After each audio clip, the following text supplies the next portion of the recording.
Join me as I dive deep into my own feelings and try to uncover if resentment is secretly ruining my life. Resentment is one of those sneaky emotions that can quietly impact our lives and relationships without us even realizing it. It's like a slow burning fire that simmers beneath the surface, waiting to erupt into a full-blown blaze at any moment. When we're stuck in a cycle of resentment, we might find ourselves stuck in a pattern of negative thinking, replaying past hurts and injustices over and over again in our minds. We might become increasingly critical and bitter, feeling like the world owes us something or that someone or something is holding us back. It can manifest in subtle ways like a rolling of our eyes or a heavy sigh, or in more overt ways, like lashing out at others or becoming withdrawn and isolated. Whatever the case, resentment can be a major roadblock to our personal growth and well-being. We might feel resentful when we're overworked and undervalued, or when someone we trusted lets us down. We might feel resentful when life doesn't turn out the way we wanted it to, or when we're stuck in a situation that feels unfair or unjust. The problem is, when we hold on to resentment, we become prisoners of our own emotions, stuck in a cycle of anger and frustration that can be hard to escape.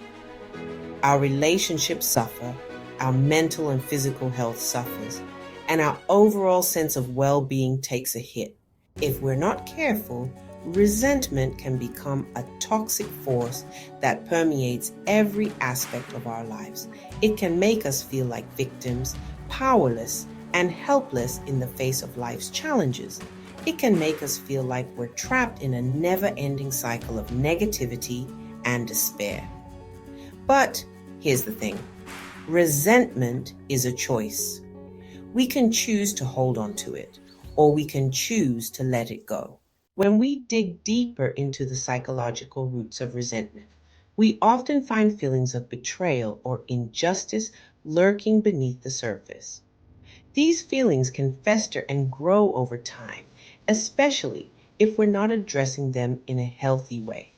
Maybe someone broke a promise of trust, or maybe we felt overlooked or undervalued in some way.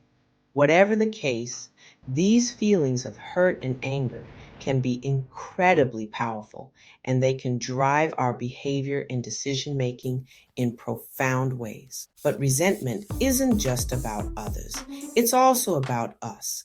It's about our own sense of self-worth and self-value. When we feel resentful, we're often feeling like we're not good enough or that we're not worthy of love, respect, or happiness.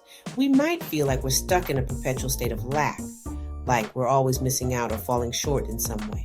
The problem is, when we're stuck in this mindset, we can become our own worst enemies, sabotaging our own success and happiness in the process. I remember a time in my life when I was consumed by resentment. I felt like I'd been wronged in some way, and I was determined to make someone pay for it.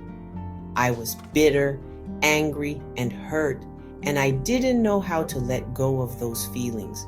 But as I looked deeper into my own heart and mind, I realized that my resentment wasn't just about the other person. It was about me. It was about my own sense of self-worth, my own feelings of inadequacy and fear.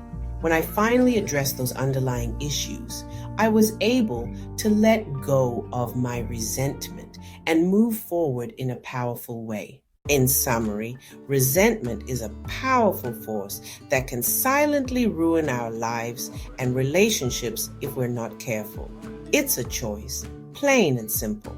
We can choose to hold on to it, or we can choose to let it go.